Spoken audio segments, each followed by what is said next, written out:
Good morning. I hope I'm audible and visible to all of you. There is no issue in that. Yes, good morning. Thanks for Good morning. So let's begin today's session then. Keep the back and neck straight and very gently close your eyes. Sit comfortably on your mat, keeping the back and neck straight, eyes gently closed.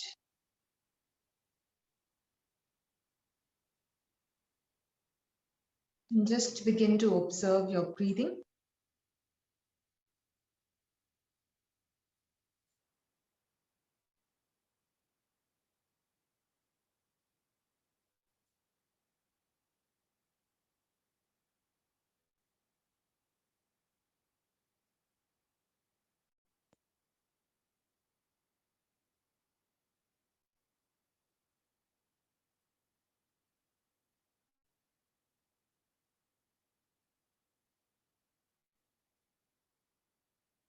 And when you feel stable and comfortable, and when you are sure that the body is perfectly aligned, you can begin to deepen your breathing. Slow, long, and deep inhalations. Slow, long, and deep exhalations.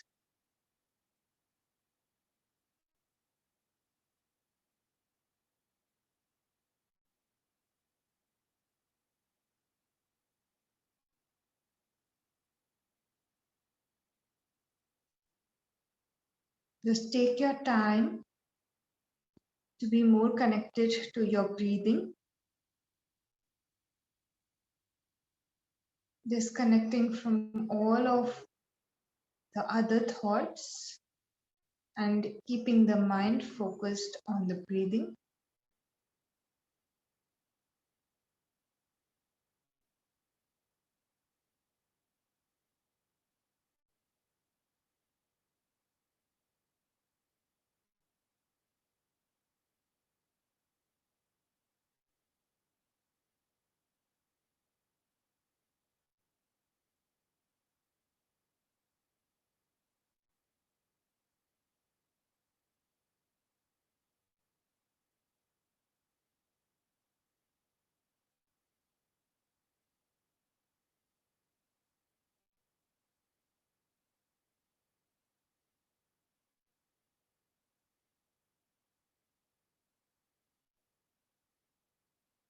We'll chant Om together one time, and then we'll chant the Shanti mantra.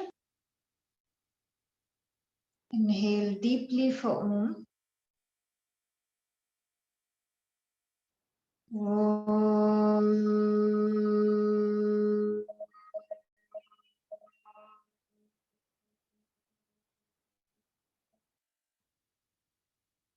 Guys can repeat after me. Sarve bhavantu sukhinah.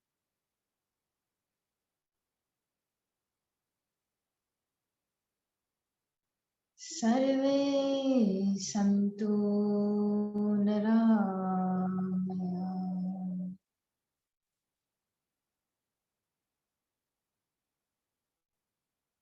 Sarve bhadrani pashyantu.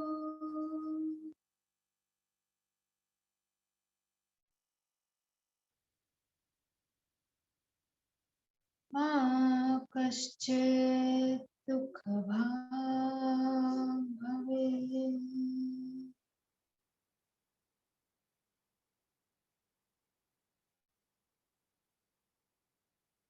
Ma kaschit dukhabhag.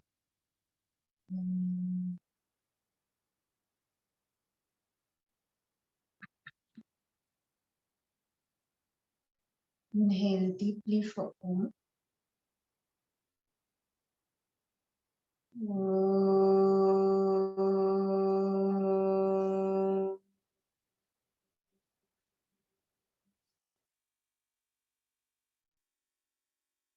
Shanti. Shanti. Shanti.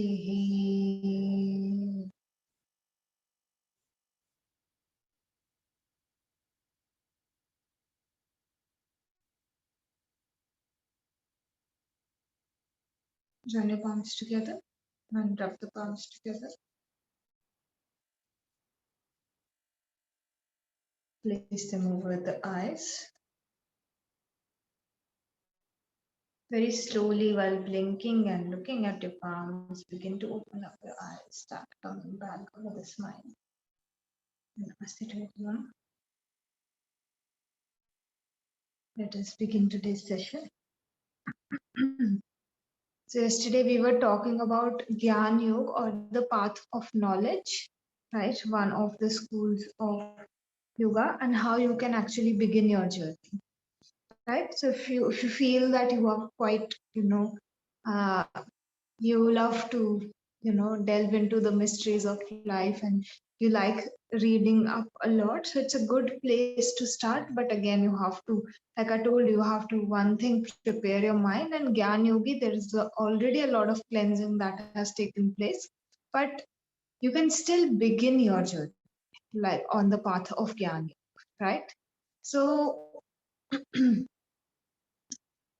so yesterday we were discussing the four pillars that formed the basic foundation of Gyan Yoga, right? So we were on the third pillar, first two being Vivek and Vairagya. So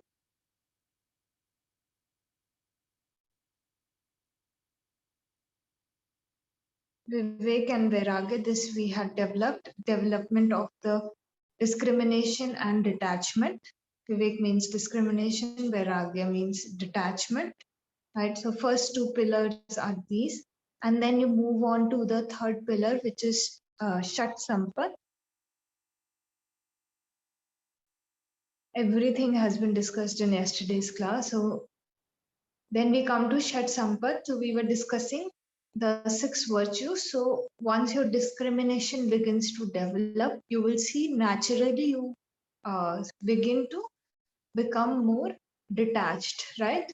And after this process is going on, the development of the discrimination and simultaneous development of the detachment because of that discrimination, you begin to work on six virtues which are very important for a Gyan Yogi. So all of these things are going to develop your mental as well as your emotional strength in order to remain on the path of Gyan Yoga. So these will form the foundation which, if not formed correctly, it will be shaken when when a lot of knowledge is being transmitted to you, right? And as I told you, truths, they are very hard to digest, right? If somebody tells me a truth that is actually there, so we as human beings, we are very good at ignoring, right? So then you have to face them head on and not get discouraged when you get to know the truths, right? You have to go deeper into a meditation. So it is actually acting as a motivator for the Gyan Yogi. And for a normal person, it will act as a demotivator. So some people, you will see, when they come to you, they feel that, oh, if this is what life is going to be, let's leave everything and we don't want to do anything. And then what's the point? Right? So that means their mind is not developed for Gyan Yoga, right? Because right now all of the information that they are receiving, they are getting discouraged by it. They are not able to move ahead on their path. But Gyan Yogi, you will see, when they acquire this information, all of this information, they are able to, um, see it as a motivator to get free from all the sufferings, right? And when you go into deep practice, not only things are being talked of, like I told you yesterday also, there is this element of meditation also, where everything is going to come up on your experience as well, right? Gyan Yoga is a great balance between meditation and the study, because if I study too much, right, if I read up too much, then, and I have not experienced it. Suppose I read about very like, Kundalini yoga, this is going on a lot these days. So suppose I read up everything about Kundalini, what it is, how this happens, how that happens. So again, when I will sit in meditation, my mind will begin to trick me. It will tell me that this thing is happening, but that thing is not happening, right? So it's very easy for the mind to fool you, right? For you to be fooled by the mind. So if you read up too much and it is not on your experience, you will again lose your way. Other way also is not very good. If you have experienced a lot, but you do not support it with knowledge, you again might get lost because you do not know the correct checkpoints, right? So that is why the guidance of a guru is generally very, very considered to be very, very important, no matter which path you are taking, right?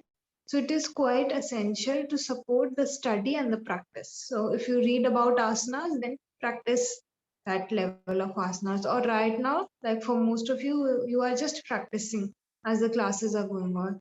But you don't know who can do that, who cannot do that, what are the benefits, how each and every technicality you haven't read about it. So if you right now, because asana practice generally is very good when students join the course. So if they support it with simultaneous study of the asanas, the correct anatomy, right? Which muscle is getting stretched and what impact it is having on the overall body.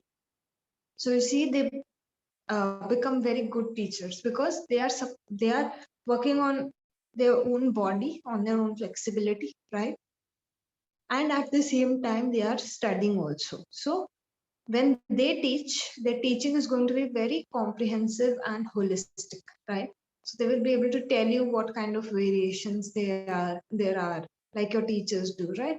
So it's a combination of both the things which will even uh, give you perfection in the practice of asanas, right? So same way, be very aware. You have to keep balance between both, right? So coming back to the six virtues, right? So first one was Shama.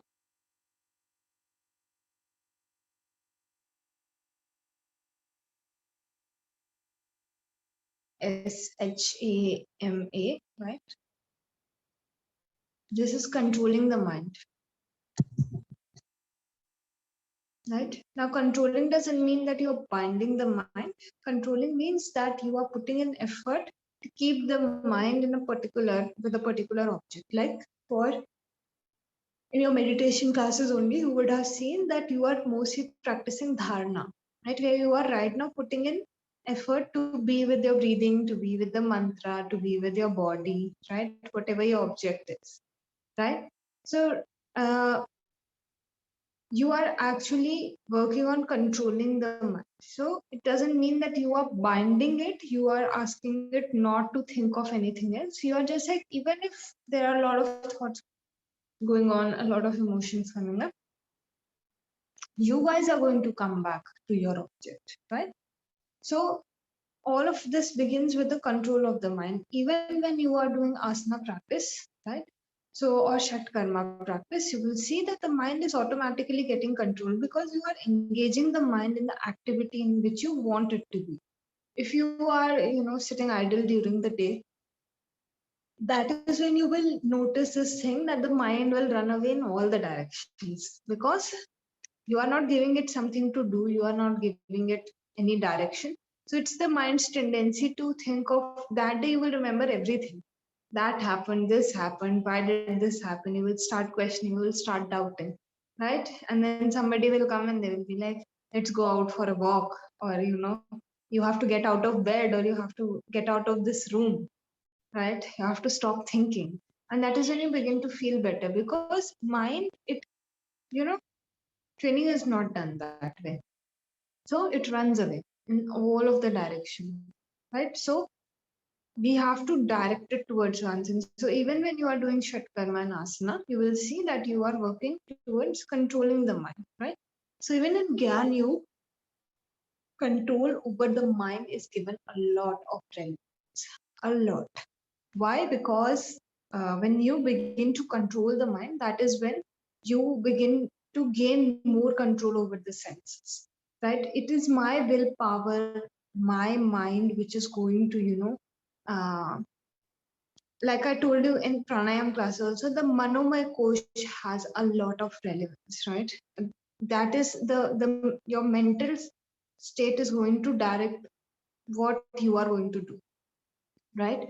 So in that same sense, when the Gyan Yogi begins to gain control over the mind, right?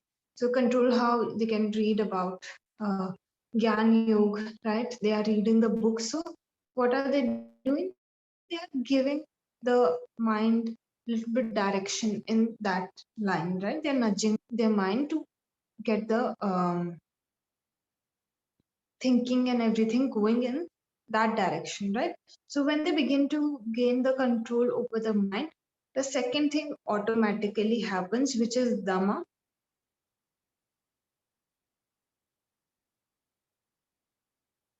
D-A-M-A.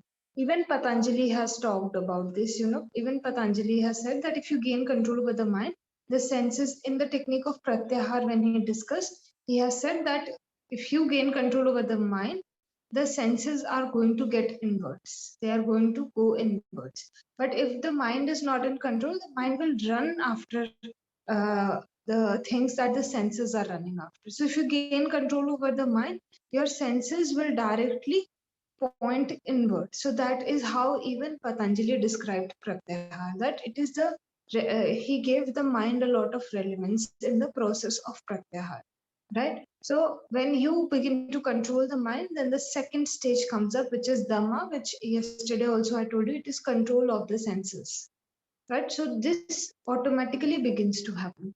Suppose you are, very during the day, sometimes we are very sorted and we feel that we know exactly what we have to do, right? So during that time, you will be easily able to control whatever you are doing. If you are on a diet thing, right, and somebody gets junk food in front of you, you will not eat because mind you have kept in control, right? But on a day where your mind is totally chaotic or you are not feeling too good and mind is again and again having too many thoughts, lot of restlessness, you will see if somebody brings that same junk food in front of you, you will end up eating, right? So it is your mind which is actually uh,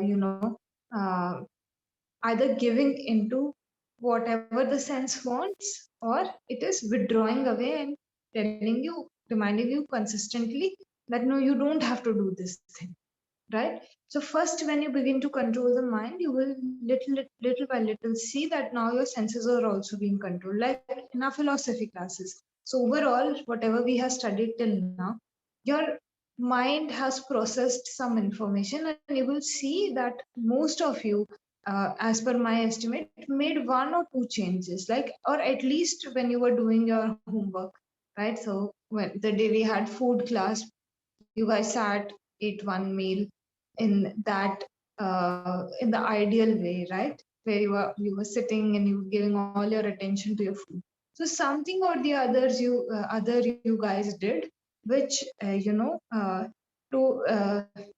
it was basically, I wasn't able to please your senses when I gave you that information, right? But I was able to get to your mind. I was able to very logically tell you why this should be done, right? Even though we have been following by tradition a lot of things about food also, but I gave you some logics behind it, which you thought that okay, this sounds reasonable, right? So you practiced it, right? So it's when your mind was, or new information was given to your mind, that you began to bring about that change on a sense level, right? Because mind has much more strength. This we have discussed many times before also, right? So you will begin to see that you are now gaining control over your senses. Now you're not that easily able to, do all of those things that given that easily. Your mental strength is consistently being developed as you go into the practice of yoga, right? Which leads us to the third virtue, which is withdrawal of senses, right? Uparthi.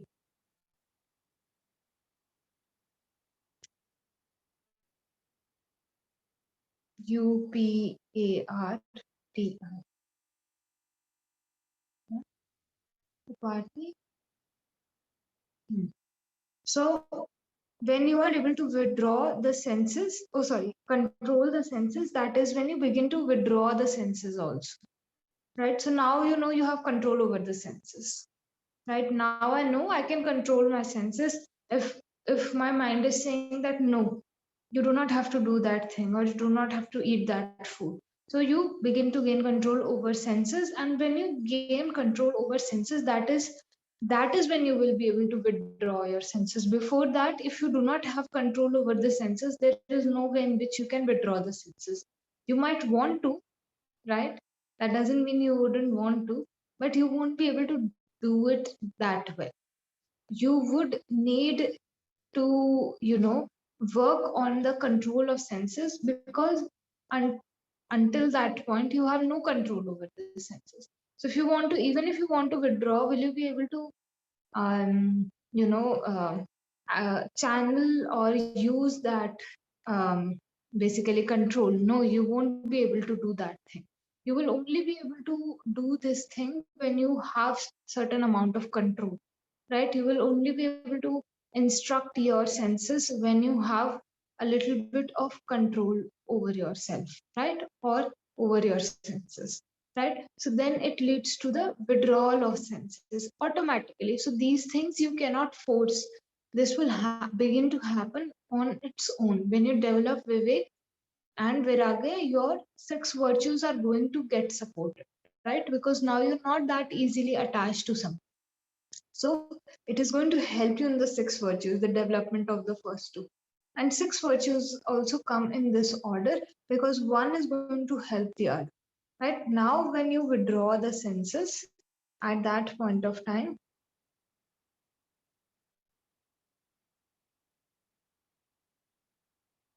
titiksha,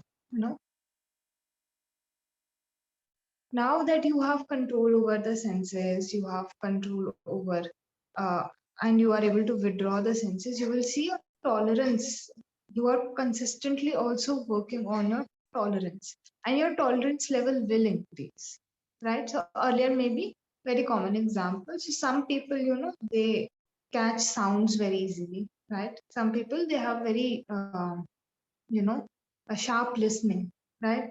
So earlier, when nothing was under control, all the sounds that they could hear, it becomes very difficult for them to, exist in a normal environment, because their sense of listening is very, very sharp, right? So as they begin to control the mind, then control the senses, then withdraw the senses, they will see that their tolerance has also increased. So next time when they are in that kind of situation, one thing, they have more control, right? They have gained more mastery over their own senses and their own mind.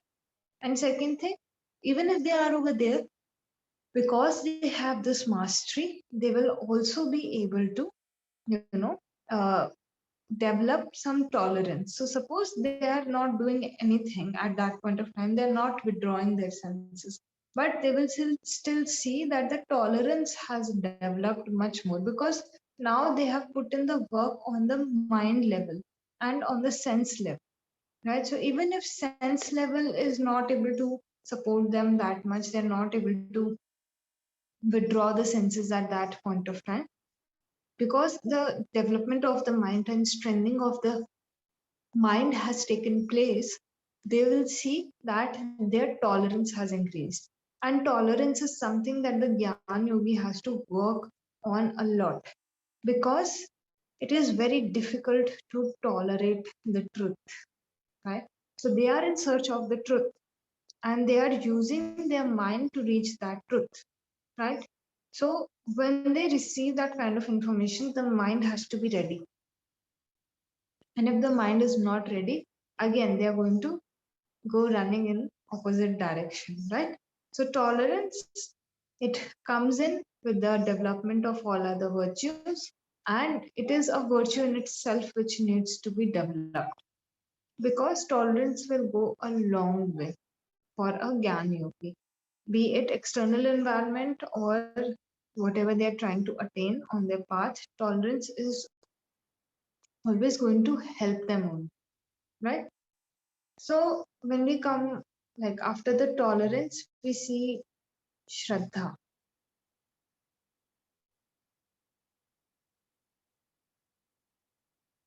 Yeah, I told you yesterday also, Shraddha of faith. So now see, faith, very less people are able to develop faith without experiencing something. If you have faith in a particular God, it is only because it has been going on in your family and you believe in it, right? Or if you are asked to change your religion, or if you're asked to change your belief system at a more, like, when you are an adult, you require some amount of proof, right? So devotion doesn't come just like that. Either we experience and see something which deeply impacts us, or it is passed down to us. So we have faith in those things, right? Otherwise, if somebody asks you to change your faith, you will require a solid proof, right? You wouldn't just like that leave whatever you believe in, right? So Shraddha, that is why it is coming at such a later stage, because you have already gone through a lot of purification process. With the development of Vairagya and Vivek and the other virtues, you reach the stage where a lot of the things are already experienced by you. So it is easier for you to develop faith at that point. When you work on controlling the mind, you will directly see that the senses are being controlled. When the senses are being controlled, you will directly see that you are in a better stage to withdraw them, right? When you develop discrimination, you will see detachment come in, right? So after so many processes, the process of Shraddha or belief comes in, right? Faith comes in. Because at this point of time, faith is required. When you are walking on the path, if you don't believe in the path of Jnana or in your own Guru, or like I said, in your own self, right?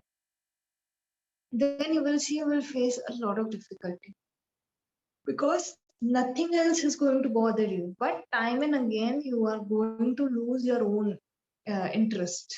You are going to lose your own, like, you will doubt yourself and leave the path. You will doubt the person who is teaching you and leave the path. You will feel as if, something is being said, it's not happening to you, you will leave the path, right? It's very important to develop faith. This is the part of Gyan Yoga, Bhakti Yoga, which comes into the path of Gyan Yoga. So see how beautifully they merge, right? One with the other, right? So we'll see that when you develop the faith, your practice, enhances the results, enhance. But everything before that, it's forming a proof for you. It's getting you to a stage where everything is being proven to you, right? That okay, when you do this thing is going to happen. So you develop faith in the practice, you develop faith in your own self because of the practices, right? And you also need to keep up a lot of faith in the person who is going to teach you. Why? Because if you do not believe in that person, if you do not have faith towards that person, you are not going to get a lot out of, again, you're not going to get a lot out of that scenario, right? So after the development of the faith, after the development of the first five virtues, you reach this last point, which is samadhan.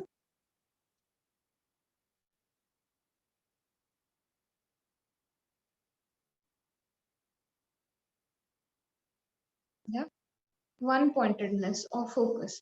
So when you have gained this level of control over the mind, over your senses, the senses are withdrawn, and you develop tolerance, you show a lot of patience, right? And you have faith.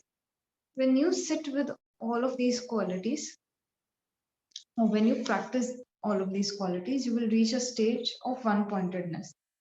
Now the mind, because it has been withdrawn, because it has been, you know, because it has been withdrawn, because it has gained that level of control, you will see that you are directly able to, reach this one-pointed focus, right? So this you would have seen in your meditation classes also. So when you guys sit for meditation, so after a while, when you finish the practice, you will see for a few moments your mind remains one pointed. And after that, it runs away again, right? So that one pointedness, all of you have experienced in your meditation classes as well. And that is what is being talked of over here. But Gyan Yogi goes through completely different process, right? So Gyan Yogi is going to slowly work on developing the virtues in order to reach this one pointed. So they have taken a different route, but they are reaching the same place. One pointedness is very important because when you go into the core practices, you will see that you are having very intense sessions with your own guru, right? Where knowledge is being transmitted. And at that point of time, if the mind runs away again and again, you are going to have a very difficult time, right? Concentrating. Like right now, if you guys are sitting, maybe 10 things are engaging your mind, right? So Gyan Yogi purifies themselves so much that they are able to become one pointed because they know this one pointedness is going to come in very handy in the rest of their journey, right? So these are the 6 virtues that the Gyan Yogi develops. So fourth one that we have, fourth pillar is the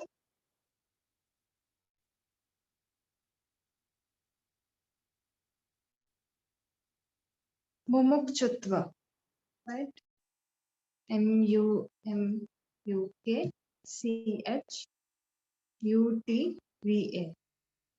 or intense desire for liberation, right? So when so much cleansing and purification has taken place and you get connected to reality a lot, even if you go through these processes of purification, you will see that the mind is cleansed a lot, right? And when the mind is cleansed a lot, at that point of time, and you are connected to the reality so deeply, at that point of time, you will see that this intense desire for liberation comes up. So, all of us have many desires, right? We want to achieve this and that, and so many things in that. And it is not wrong to have those desires. But right now, we need to understand that all of those desires are coming in with the impure because of an impure mind, right? So if the mind is purified, maybe our desires would be different, right? So right now, because we haven't worked on the defilements or impurities of the mind, so our desires come up in this form, right? So when you go through purification process, the desires also change. It doesn't mean that when you are purifying, you will be completely free from desire, right? But the quality of the desires is going to change, right? So you guys will see that when the Gyan Yogi goes through this entire process, gains this level of information that, okay, this body is impermanent, everything around me is illusion, right? And not just intellectually gain this. I told you yesterday also. It comes up on your experience. It is deep understanding of this thing, right? So that is when they, begin to go into a stage where the desires begin to change, right? So now earlier maybe you desired a house, you desired a car, right? Then Gyan came into your life, then you deeply got to know that car, house, nothing is going to do you any good. Okay. So then your desires slowly changed. Now you maybe wanted to volunteer more in things or devote more time of your day, studying something which is really benefiting you, studying spiritual texts. So initially it will get a nudge in that direction, right? Where you want to better yourself so that you can serve the people around you, right? And then after a while, even that desire will go away. You will be like, okay, um, you know, then this deep, the understanding will go deeper that, suffering is all around me. Okay, okay, okay. This is happening, this is happening. So how do I come out of it?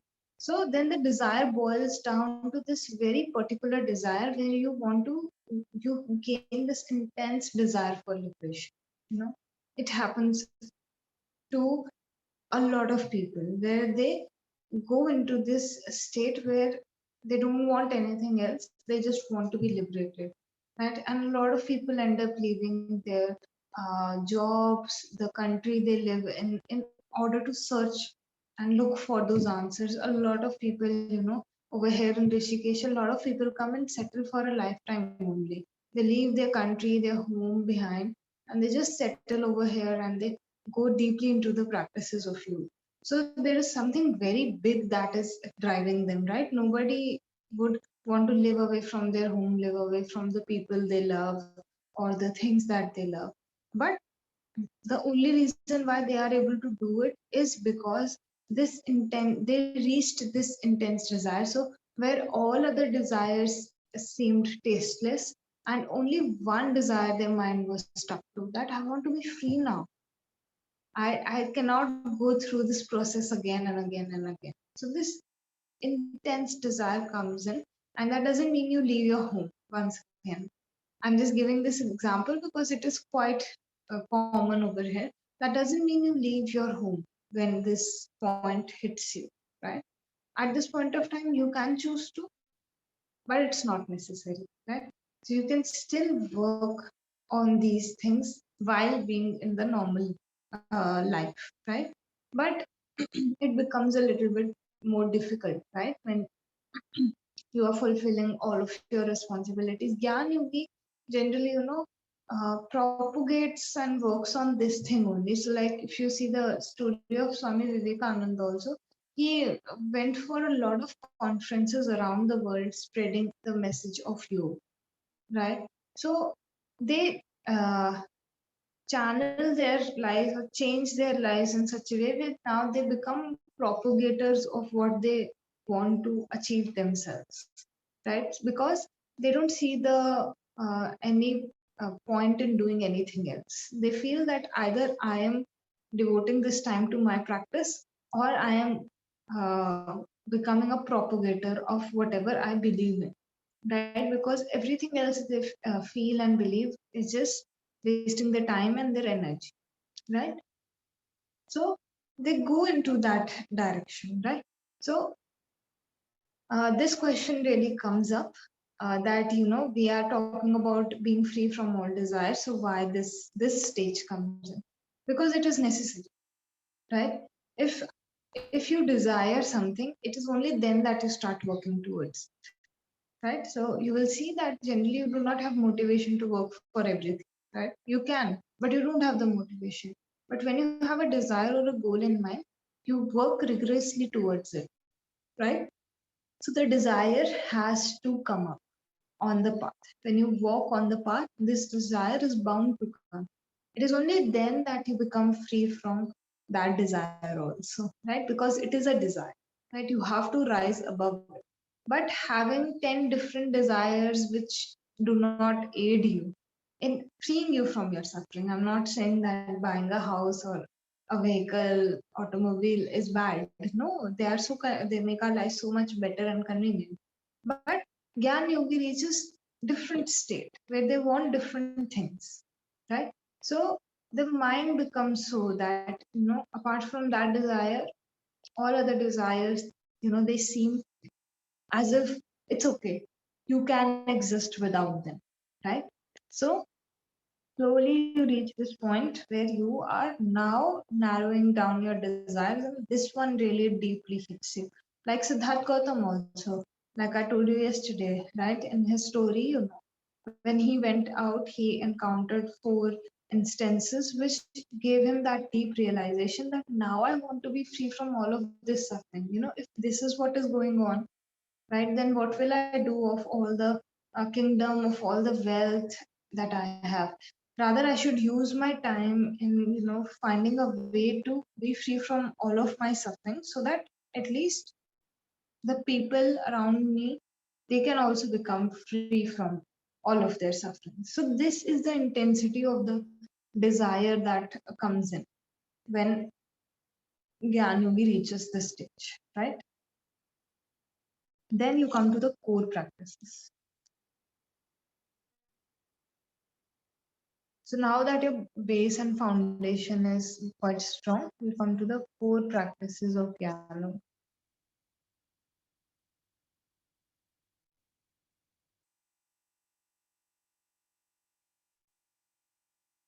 Are there any doubts from whatever we have discussed? If there are, you can go ahead, unmute yourselves, let me know.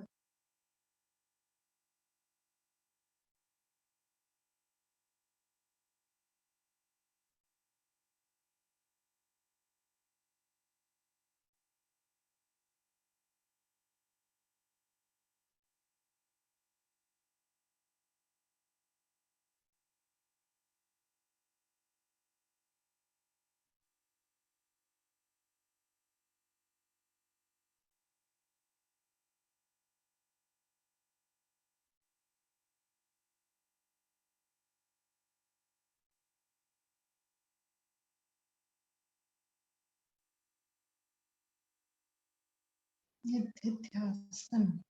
Okay, Shravan, Manan, and Nididhyasana.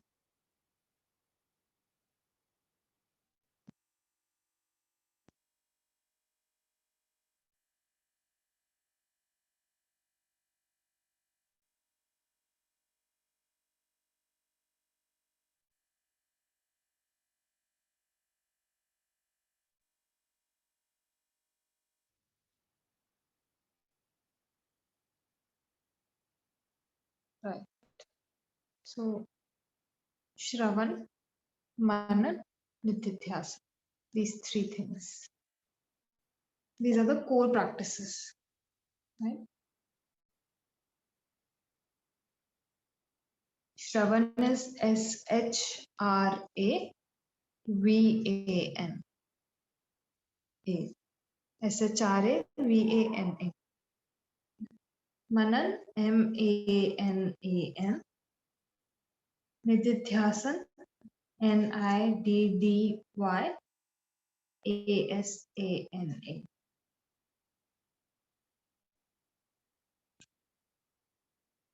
So Shravan means to listen, right? So when the Gyan Yogi has developed themselves to this level where purification of that higher level has taken place, now they're ready because now they have a desire, right, to attain the final goal, right? So when there is desire, they are prepared to sit in the class. So earlier it didn't like happen like this, that you pay the yoga course fee and then you get the classes. So earlier, if you go back and see any story in the Upanishads also, you will see that the guru, they used to give the student some task, right? And that task, when that task was given to the student, then sometimes months, sometimes years before the guru actually gave the knowledge, because the guru was testing the kind of desire or the kind of perseverance the student had, right? So few months, 1 year, 2 years, 3 years, they were supposed to do that thing that the guru said, right? And if they were able to do it successfully, that is when the guru started transmitting the knowledge, right? So even teaching that thing was first, like the student was put through a test, like when we give entrance tests to pursue something, so it was like an entrance test, right? So when this thing happened, right, so student was completely prepared. This was to make sure that the student knows what they are stepping into and they are completely prepared to do that thing. Okay, so first step comes in Shravan, which means to listen. Now you're prepared to listen to what the person has to say, right? So when you get prepared, that is when you open up your ears, right? So somebody who, suppose you believe in a cause, right? And somebody in your life believes in a totally opposite cause, right? So your ears will automatically shut. You will see this thing, your ears will automatically shut. You will not be open to listening to what the other person has to say, even, right? So this thing, the foundational practices are important because of this reason only, because you need to open up your ears before the knowledge is being transmitted to you. Because when Guru speaks, they speak in a flow. Like I told you, we discussed that story of Shivji, also Shivji and Parvati ji, right? So when they discuss, when the information is transmitted, it is transmitted at length, and you have to absorb a lot. So you have to be present over it, right? So Shravan takes place, right? After Shravan takes place, then you go to the next stage, which is Manan. So suppose in philosophy class we have a lot of like new things come up, or you know more backing behind certain things that are being practiced. So when you guys end the class, maybe some of you, you sometime in the day when you find the headspace, you guys, maybe something that was discussed, it comes up, right? And you think about it. Why was this being said? Or in your meditation classes, maybe something is said. Why did she say that thing?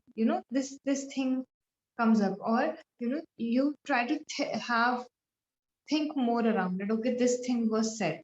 So then you start thinking about it. Okay, can this also be possible? Is this also this, that? Your mind, goes into the Manan stage where you are introspecting, right?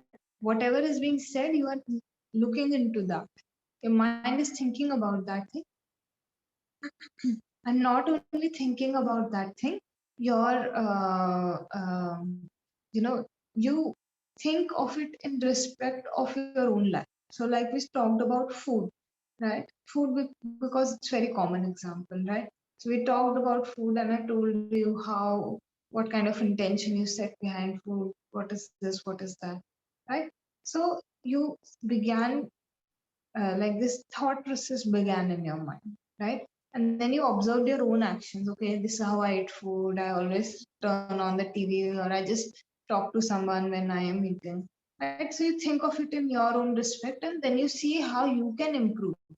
So if right now you sit and you watch TV, so after that class, maybe you started switching off the TV. You're just like, no, let me give my food the time, right? So you start implementing that in your life. You see the gap, and then you test it. You test the waters, right? So one day I give you do this thing, then another day I said, it's just testing the waters. But sometimes you realize that, oh, this was the relevance, or oh, this is why this was being said, right? And then you like that way. So make it a part of your life. You make it a part of your own existence, how you exist, right? And that is what Manan is all about. First, thinking about what has been discussed, and then seeing how one can change their life, change their own like way of existing in alignment with what is being discussed. Because whatever the Guru transmits to you, somewhere or the other, it has this element of truth to it. So not yoga teacher, I'm a yoga teacher, but when you sit with a Guru, right? And that information is being transmitted. So Guru knows the best thing, or Guru is in touch with the reality and consistently working with. So when the Guru says, there is truth in that thing, right? So you begin to follow, you begin to introspect within your own mind. Okay, this is going on, my reality is so much away, why am I doing this thing? You start to observe your own pattern. So this is the time for introspection. And then we come down to Nididhyasan. So Manan is Manan, Nididhyasan is Niddyasana.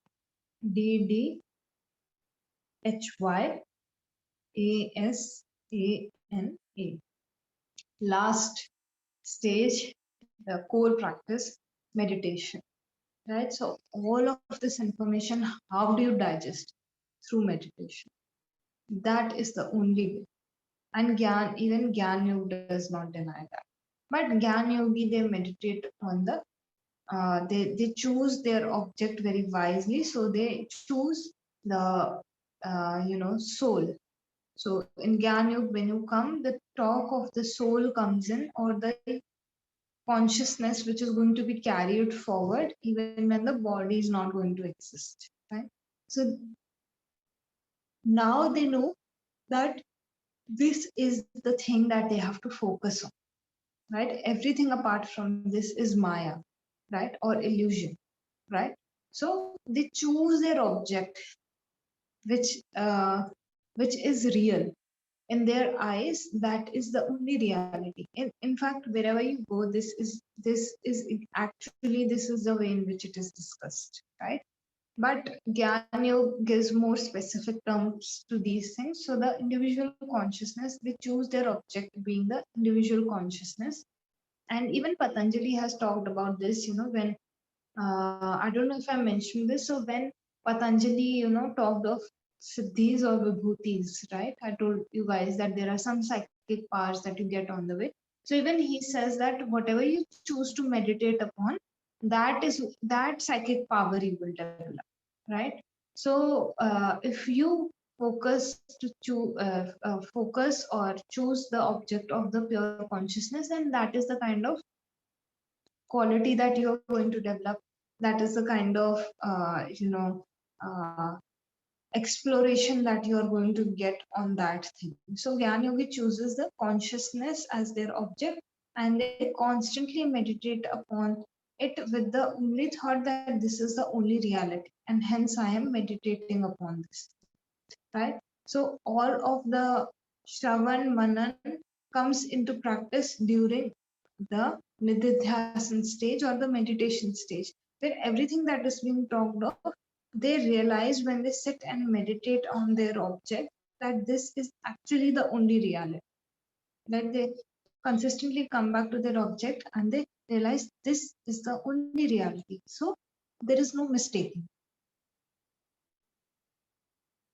right? So that is how the Gyan Yogi goes through different stages, develops the mind, and works on the experience also. So knowledge and experience go hand in hand. Guru will never give you more than you can handle, right? And Guru knows how much you have experienced. So they're going to give you information in alignment with that only, right? So find a good guru if you are planning to go on the path of Gyan Yoga, and make yourself strong. Okay? Because Gyan Yoga, it's not very easy to go through this process. Bhakti Yoga, very easy. Karma Yoga can be worked upon. But Gyan Yoga, it comes to you, right? So any doubts in anything that we have discussed, anything that you missed? No? All good? Okay. Ma'am, the Shravan one, the Shravan. Can you repeat it? Shravan is basically you are listening to the guru when the knowledge is being Shravan means listening, right? In Hindi also you will see Shravan karna, है ना? तो वो that part is connected to listening to the guru, right? Whenever the knowledge is being transmitted, you have to be present over there, mentally, body wise, everything wise. You have to be present and listen to what is being transmitted to you. Okay, ma'am. Thank you. Any other doubts from anyone? All right. If everything is clear, so you guys can again go into Manan about it and see if it is for you, right? So let's end today's session then. Keep the back and neck straight. Very gently close your eyes.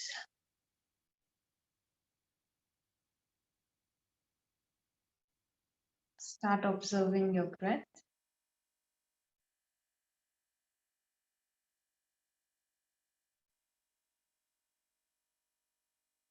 We'll chant Om one time, followed by 3 Shantis. Inhale deeply for Om.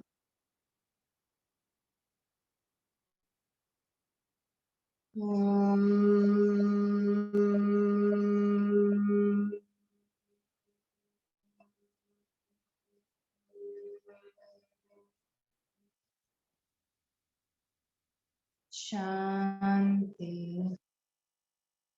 Shanti, Shanti.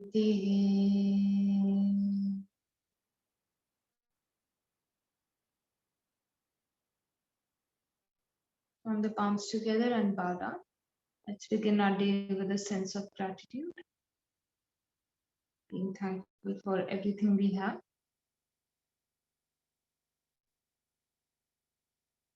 Rub the palms together.